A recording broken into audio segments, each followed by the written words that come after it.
Hi hello welcome to టీవీ24. పవన్ కళ్యాణ్ గారు ఈరోజు పెరవలి నియోజకవర్గంలో అడుగుపెట్టారు. గోదావరి జిల్లాల నీటి ఫీలో ఏంటో తెలియదు కానీ పవన్ కళ్యాణ్ గారిలో ఒక రేంజ్లో ఫైర్ కనిపించింది. బా ఏమన్నా మాటల తోటాలు కాదు, మాటల బాంబులే, రాకెట్లు వేసిరారని చెప్పాలి. అసలు ఆయన ఇంత అగ్రెసివ్గా ఎలక్షన్స్ ముందు కూడా మాట్లాడలేదేమో అనిపించింది. అసలు ఏం మాట్లాడారు ఏంటి అనేది మీకు క్లుప్తంగా కొన్ని నిమిషాల్లోనే చెప్పే ప్రయత్నం చేస్తా.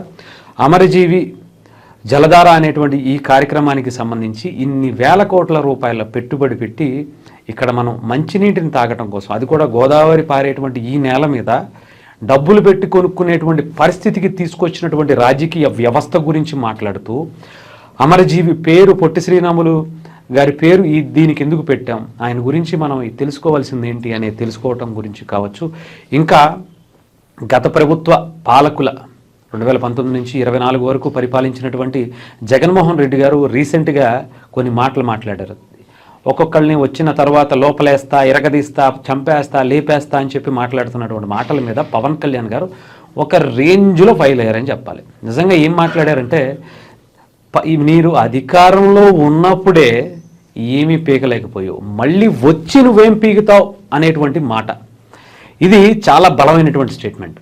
గతంలో కూడా పవన్ కళ్యాణ్ గారు ఇదే గోదావరి జిల్లాలో తాడేపల్లి నియోజకవర్గంలో ఆయన మీటింగ్ పెట్టి మాట్లాడినప్పుడు, జగన్ నిన్న అధపాతాళానికి తొక్కుతానంటే చాలామంది ఆశ్చర్యపోయారు. ఇప్పుడు కూడా అలాంటి స్టేట్మెంట్ కన్నా దానికి మించి స్టేట్మెంట్ అని చెప్పాలి. ఏమన్నా మాట, జగన్ నువ్వు అధికారంలో ఉన్నావు కదా, అప్పుడే నువ్వేం పీకలేదు, మళ్ళీ నువ్వు ఇప్పుడు దిగిపోయావు, మళ్ళీ వచ్చి పీకుతావా అని అర్థం అన్నమాట. అది ఆలోచించండి. పవన్ కళ్యాణ్ గారు జగన్మోహన్ రెడ్డి గారికి చెప్పాలంటే ఉన్న మొత్తం గంగలో కలిపేశారు, పరువు మొత్తం జగన్మోహన్ రెడ్డి గారిదని చెప్పాలి. ఏంటండి, లేకపోతే ఆయన అధికారంలోకి వచ్చిన తర్వాత వచ్చిన 2 నెలలకంట ఆయన ఏదో చేస్తాడట అని చెప్పి పవన్ కళ్యాణ్ గారు చెప్పినటువంటి మాట చూస్తే, కులాల మధ్య కుంపట్లు పెడతారా, మతాల మధ్యలో చిచ్చులు పెడతారా, అసలు ఏం తెలుసు మీకు? నేను మహా అయితే ఎప్పుడోకప్పుడు పోవాల్సిన ఉన్నాయి, ఒక యాక్సిడెంట్లో ఎప్పుడోకప్పుడు ఏదో ఒకటి జరిగేటువంటి పరిస్థితి ఉంటుంది, కానీ నేను పోతూ మీలాంటి వాళ్ళ తాట తీసిపోతానని చెప్పటం మామూలుగా లేదండి. ఒక రేంజ్లో ఇచ్చి పాడేశారని చెప్పాలి.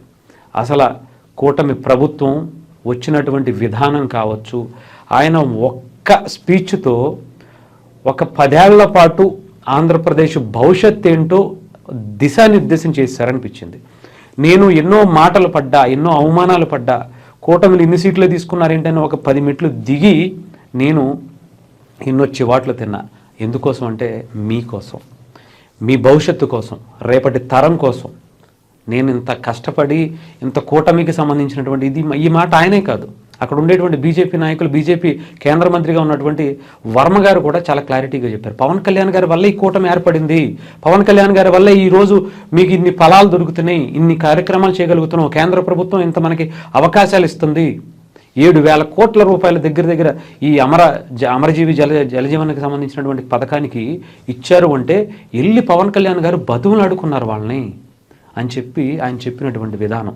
అంటే ఒక్క స్పీచ్లో ఒక్కొక్క రాజకీయ నాయకుడి పరిస్థితి, మీరు ఎలా రెచ్చిపోతున్నారో మేము చూస్తున్నాం, మీ రౌడీ షీటర్లకి మీకు ఎలాంటి ట్రీట్మెంట్ ఇవ్వాలో నాకు బాగా తెలుసు, నేను విసిగి వేచారిపోయాను, మీ సంగతి తాట తీస్తా, అందులో ఎటువంటి సందేహం లేదు. ఏదో రెడ్ బుక్ ఇంకొకటి బుక్ అని మనం అనుకోవచ్చు, లోకేష్ గారు ఒక్కళ్ళే చూస్తారనుకోవచ్చు, బట్ ఇక్కడ పవన్ కళ్యాణ్ అనే వ్యక్తి కూడా ఉన్నారు. ఆయన బుక్కుల్లో కాదు, మైండ్లో రిజిస్టర్, అంటే పచ్చబొట్టు వేసుకునే విధంగా ఒక్కొక్కరికి ట్రీట్మెంట్ ఇవ్వడానికి అటు లోకేష్ గారితో పాటు పవన్ కళ్యాణ్ గారు కూడా సిద్ధంగా ఉన్నారని గ్రహించి మాట్లాడితే చాలా బెటర్ ఏమో అనుకునేలా. ఒక్కొక్కళ్ళకి ఆచితూచి పవన్ కళ్యాణ్ గారి గురించి మాట్లాడాలంటే ఇది పడిపోయేలా ఆయన భయంకరమైనటువంటి స్టేట్మెంట్ ఇచ్చారనిపించింది. సో డెఫినెట్గా ఒకసారి మీరు కూడా ఒకసారి స్పీచ్ వినండి, చూడండి. నాకు తెలిసి ఆయన ఇంకో చాలా విషయాలు చెప్పారు, సినిమాల గురించి, తెలంగాణ గురించి, ఆంధ్ర గురించి, కొండగట్టు గురించి, మొత్తం అసలు చెప్పాలంటే ఒక 10 సంవత్సరాలకి సరిపడా కంటెంట్ పాతదై, ఒక గతంలో ఉండేటువంటి 10 సంవత్సరాలు, రేపు రాబోయేటువంటి 10 సంవత్సరాలకి సంబంధించినటువంటి అన్నీ కూడా పవన్ కళ్యాణ్ గారు ఒక్క స్పీచ్లో ఆయన ఇచ్చినటువంటి తీరు, ఆయన ఫైర్ అయినటువంటి విధానం, హ్యాట్స్ ఆఫ్ అంతే.